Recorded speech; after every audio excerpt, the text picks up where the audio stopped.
Hey, what's up guys, it's DarkArmedDuelist and today doing a Sealmaster Meisei Spellbook deck profile. So I'm really excited this week guys because this deck was actually suggested to me by one of my patrons, Izzy. And this deck is an absolutely insane lockdown deck that can pretty much stop your opponent from playing the game, which is absolutely insane. It's super fun to be able to play and absolutely amazing to be able to base a deck around such an old school card. So without further ado guys, don't forget to like, comment, subscribe, hit the bell in there so you can become part of Notification Squad, and definitely check out the Patreon down in the description below for all those awesome rewards, like getting your name description for every single video, getting assigned cards in the mail, and even getting to request a deck profile every single month you're a patron. And definitely give Izzy some love down in the comments down below for suggesting such an awesome deck. So let's get straight on into this one, guys.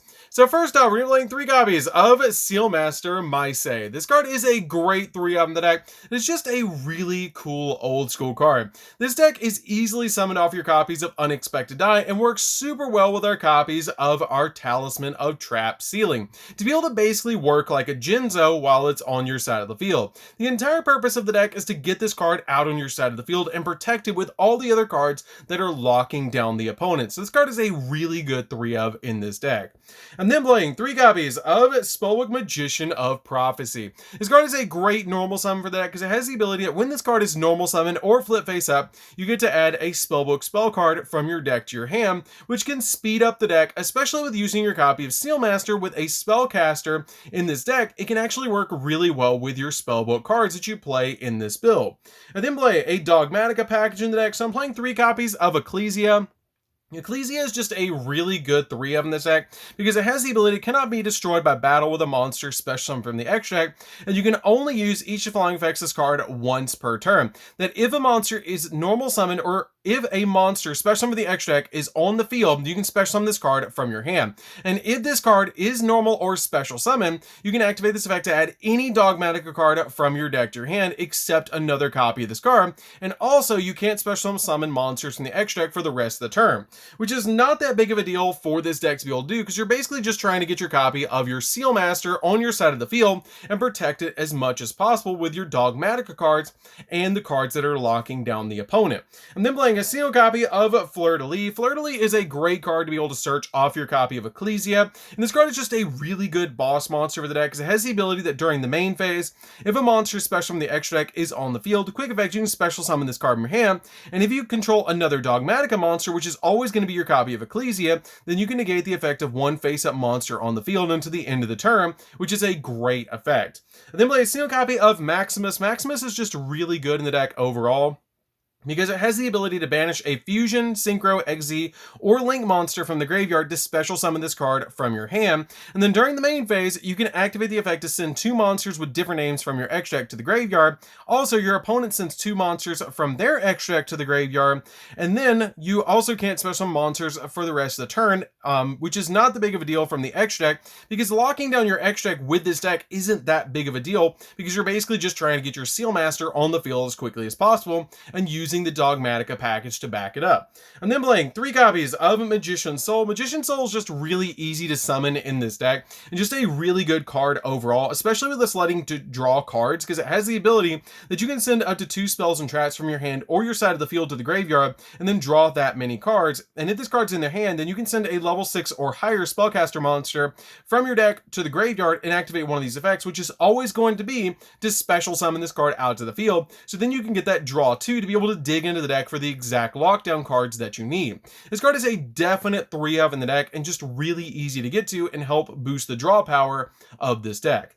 I then play a single copy of Illusion of Chaos. Illusion of Chaos gets us a search of our Magician Soul, super easy. So this card is a definite 1 of in the deck because it has the ability that you can reveal this card in the hand and then add a Dark Magician or a non-ritual monster that mentions it from your deck to your hand and then place any card from your hand on the top of the deck, which is really good because this card can actually search out Magician Soul, and the Magician Soul can shuffle that card that you put on top of the deck into the deck by sending a level 6 or higher spellcaster from your deck to the graveyard to special summon it, which is really good, so you're not drawing the card that you just put on top of the deck.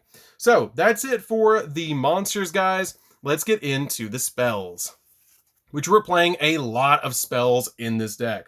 So we're going to start off with a single copy of Terraforming. Terraforming is just really good to be able to search out our field spell, which is just absolutely insane. We're searching out our copy of Secret Village of the Spellcaster with this card to lock down our opponent from using spell cards. So this card is a really, really good one-of in the deck. And then playing a single copy of Spellbook of Power. Spellbook of Power is really good because it has the ability to target a face-up spellcaster monster you control.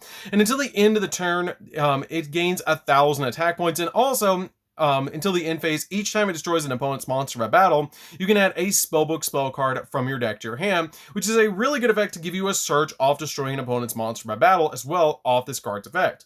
And then play a single copy of Spellbook of Eternity. Spellbook of Eternity is a good one-of because it lets you target one of your banished Spellbook spell cards, accept another copy of this card, and add that target back to your hand, being able to recycle some of your cards off this card's effect. Then play a single copy of Spellbook of the Master. Spellbook of the Master lets you, if you control a spellcaster type monster, you reveal any spellbook card in your hand and then target a spellbook normal spell in your graveyard, and this card's effect becomes that card in the graveyard's effect, essentially giving you a second use off of any of your spellbook spell cards that are in the grave, which is really good. And then play a single copy of Spellbook of Fate. Spellbook of Fate is a quick play spell, but it's absolutely insane. It's good in the late game because it has the ability, if you control a spellcaster type monster, you can banish up to 3 spellbook spell cards from your graveyard and then apply the effects depending on the number of spell cards that you banished. You either return a set spell trap that on your opponent's or spell trap card on the field back to the hand that's set on the field, change one monster on the field to face down defense position or face up attack position, being able to flip those monsters from face up to face down, which is really good, or into face up attack position.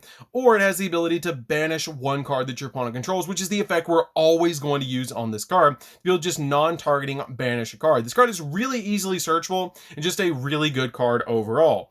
And then play 2 copies of Spellbook of Knowledge. I kind of consider dropping out the copy of Spellbook of Knowledge, or not Spellbook of Knowledge, but the copy of Spellbook of Eternity to be able to play a 3rd copy of Spellbook of Knowledge in the deck. But it's just a really good 2-of in this build, but it has a really good effect to send to the graveyard one of their spellcaster monster control, or one of their spellbook card from your hand, or face your field to the grave, except another copy of this card. And if you draw 2 cards, to be able to just dig into the deck for the exact cards that you need. And then play 3 copies of Spellbook of Secret. Spellbook of Secret lets you add a spellbook card from your deck to your hand, which is just absolutely insane. This card is a definite 3 in the deck to get the exact card that you need when you need it.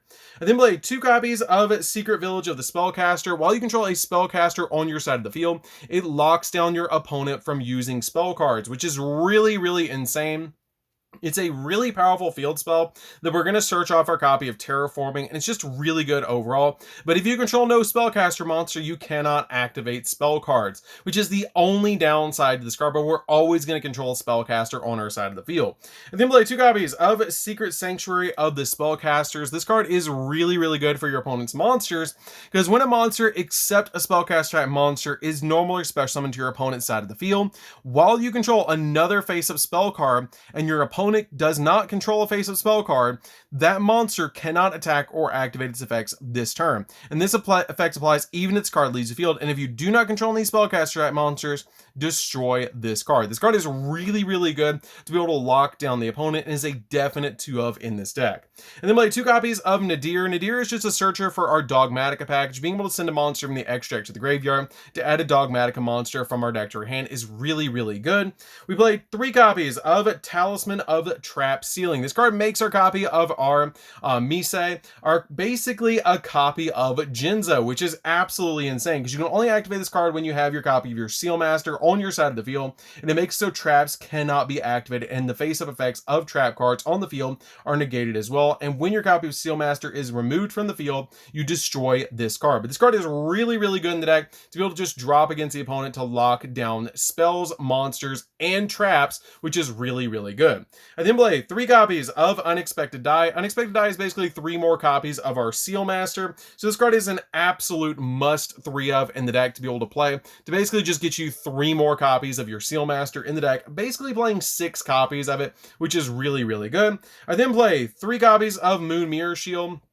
Moonmirror Shield is really good because being able to equip this card to your copy of Sealmaster makes it so it's pretty much going to be able to be the biggest monster on the field, because when it battles an opponent's monster, it basically gets 100 attack points higher than the monster it's battling to be able to destroy that monster, which is really good. This card is absolutely insane in the deck and a definite 3-up to make sure your copy of your Sealmaster is always bigger than the monster it's battling. So that's it for the spells, guys. Let's get into the solo trap that we're playing in this deck. We're only playing a single trap in this particular build, and it's going to be a single copy of Dogmatica Punishment because it is searchable off our Dogmatica package, and being able to pop a card on the field is just really, really good because it lets us target a face-up monster that your opponent controls and send a monster with equal or higher attack from our extract to the graveyard, which can be a copy of Elder Entity Nist, which will get us an additional pop, which is really good, basically turning into a double pop off your copy of Dogmatica Punishment. So this card is a definite one of in this build. So that's it for the main deck, guys. Let's get into the extra deck. So for the extra deck, we don't go into the extra deck all that often in this particular build, so it's basically a toolbox. So if there's any card that you see that you really don't want to play, you totally can. So let's go ahead and go through it. So we're playing a single copy of Crowley. Crowley is a really good card overall in any spellbook deck because it just works so well in this particular deck. Because if this card is link summon, you reveal 3 spellbook cards with different names in your deck, and your opponent randomly picks one and adds it to your hand. You shuffle the rest back into the deck, which is a really, really good effect. Play a single copy of Access Code. Access Code is just a really good card to help us pop monsters on the field. This could be Boral Sword, it could be Boral Load, could even be an Avermax if you want to make it Avermax for a more budget option. Play a single copy of Selene. Selene works with any spellcaster deck, which is just really good to be able to summon out your copy of Access Code. Super, super easy, especially with all these spell cards that we're playing in this deck. One copy of Unicorn to spin stuff. This card is just really good overall. One copy of Phoenix to pop spells and traps, one copy of Cerberus to pop monsters. We play a single copy of IP Masquerena. IP Masquerena is in here because we can make our copy of Unicorn during the opponent's turn to be able to spin stuff, which is absolutely insane. One copy of Artemis. Artemis is just a great link monster overall, especially to get additional attributes in the graveyard for a copy of Access Code. Play a single copy of Linkuriboh because we do play level 1s in this deck with our copy of Magician's Soul. So this card is a definite one of the deck to work with our copy of Magician's Soul. Play a single copy of Abyss Dweller just to lock down the graveyard, just in case you can make it off of a copy of Ecclesia, which is just really nice later on in the game.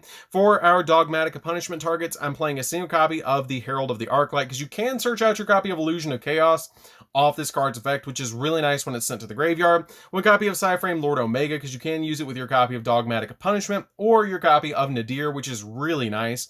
One copy of Titanic Lad because you can use it with Dogmatica Punishment or your copy of Nadir, which is really good to be able to search additional Dogmatica cards. So this card is a definite one of in the deck. And then we play 2 copies of Elder Entity Nist. Elder Entity Nist is really good because it gets you a double pop on your copy of your Dogmatica Punishment, or it turns your Nadir Servant into basically an additional pop, which is really good in this deck. So that's it for the deck, guys. I hope you did enjoy it. It's a really fun deck to be able to play. If you've never played Sealmaster, it's really, really entertaining. This deck is super fun to be able to play, especially with the Spellbook engine in the deck. It's just really good. I really like the way that the deck can just lock down the opponent and just basically stop the opponent from doing all sorts of stuff, from spell effects to trap effects to even locking down your opponent's monster effects. It's just absolutely insane. Even stopping them from attacking when you have cards like Moon Mirror Shield on the field is just really, really cool off this one vanilla monster. So that's it for this one, guys. Don't forget to like, comment, subscribe, hit the bell there so you can become part of Notification Squad, and we'll see you guys in the next video. See you later, guys.